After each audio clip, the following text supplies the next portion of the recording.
Alors, nous avons dit que pour I, on se déplace d'une unité sur l'axe des X et l'ordonnée sera égale à 0. Pour J, on ne se déplace pas sur l'axe des X, on se déplace seulement sur l'axe des ordonnées avec une unité, donc 0, 1.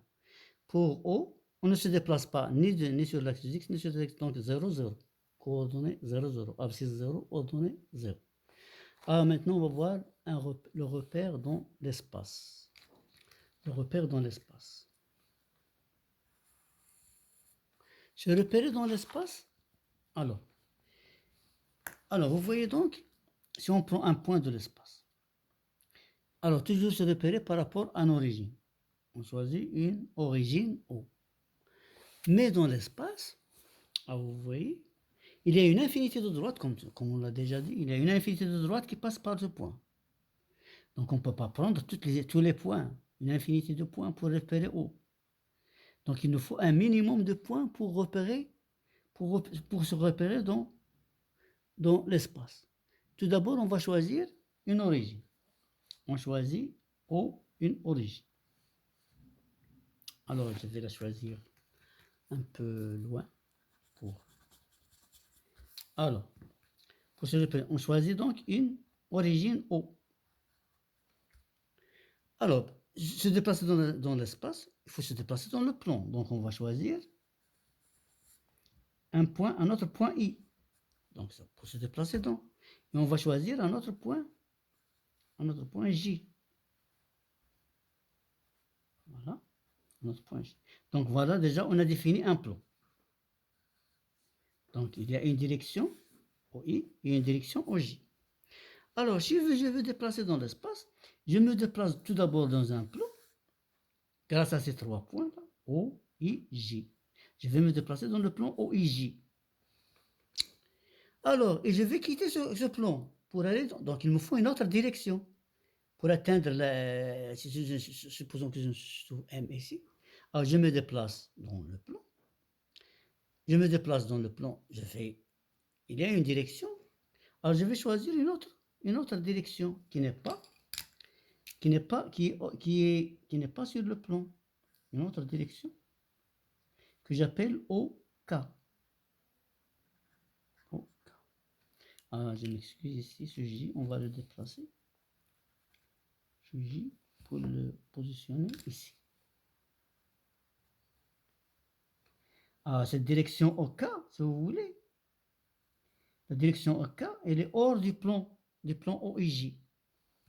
Donc, pour se déplacer, on va se déplacer avec un certain nombre X, puis se déplacer avec un certain nombre Y, puis se déplacer avec un certain nombre Y. Si vous voulez, suivant la direction, on se déplace suivant la direction I, on se déplace suivant la direction OJ, on va trouver un point ici du plan, puis on se dirige suivant, puis on se déplace suivant pour arriver à un certain point M. Alors vous voyez là, il y a une direction suivant I, une direction suivant OJ, et une direction suivant OK. Ça veut dire pour celle-là, ça va me déterminer un certain point petit t, si vous voulez. Puis, à partir de ce M-là, je me déplace sur grand N, suivant la direction. Alors donc, comment je fais là, si on se trouve dans ce point N? Alors tout d'abord, il faut se déplacer suivant, il faut prendre une parallèle pour se situer ici. Alors je me déplace ici, et je me déplace là. Alors je me déplace ici, puis je me déplace ici, puis je me déplace ici. Voilà. Alors je me déplace, si je me suis dans la situation M, je me déplace parallèlement à OK, suivant la direction OK. Je vais trouver un point, je me déplace suivant la direction Y, au J, suivant la direction au J, puis je me déplace suivant la direction au I. Alors, et on va décrire tous les points. Donc, j'ai utilisé combien de points? O, I, J, K. Donc, un repère. Donc, pour l'espace, notre repère, ça sera tout simplement 4 points. O, I, J et K. 4 points. 4 points ici, 4 points, les 4 points les 4 points O, I, J et K sont non coplanaires. Qu'est-ce que ça veut dire non coplanaire? Ça veut dire que ce n'est pas suivant le même plan. O, I, J, il connaît un plan, mais K, elle est hors du plan.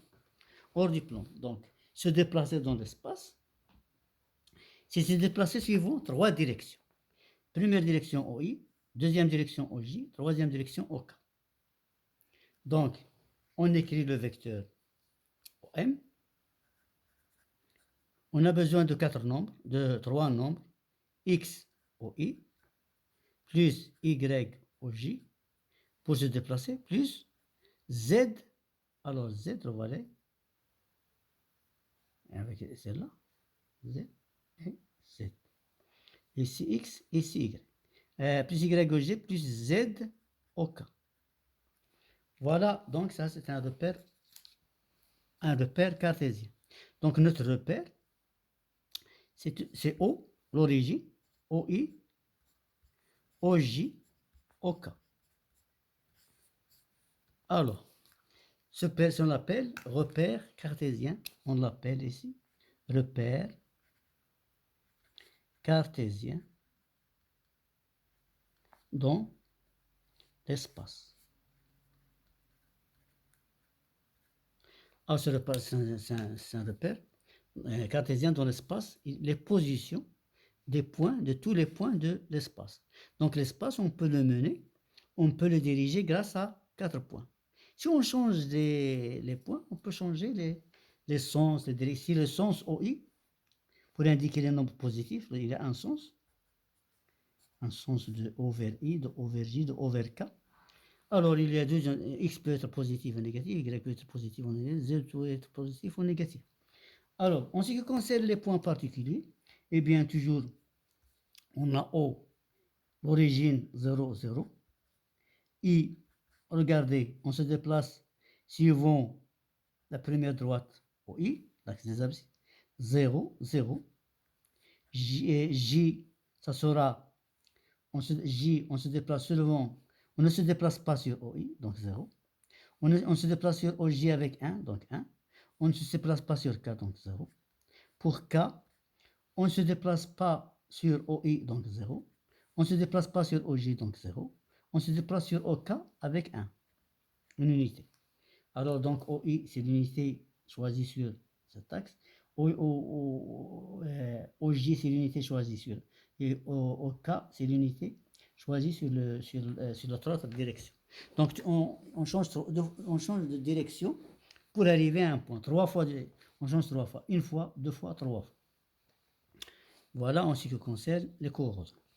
Les coordonnées des points particuliers de l'espace. Donc, pour se déplacer dans l'espace, il nous faut combien de points? 4 points qui sont je dis bien non coplanaires. Hein. Je ne sais pas si c'est le même plan.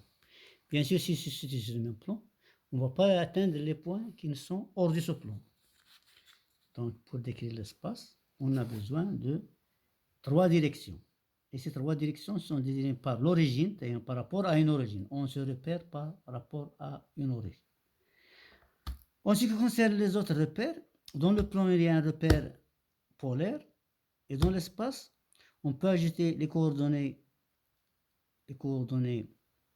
qui sont les coordonnées sphériques et les coordonnées cylindriques.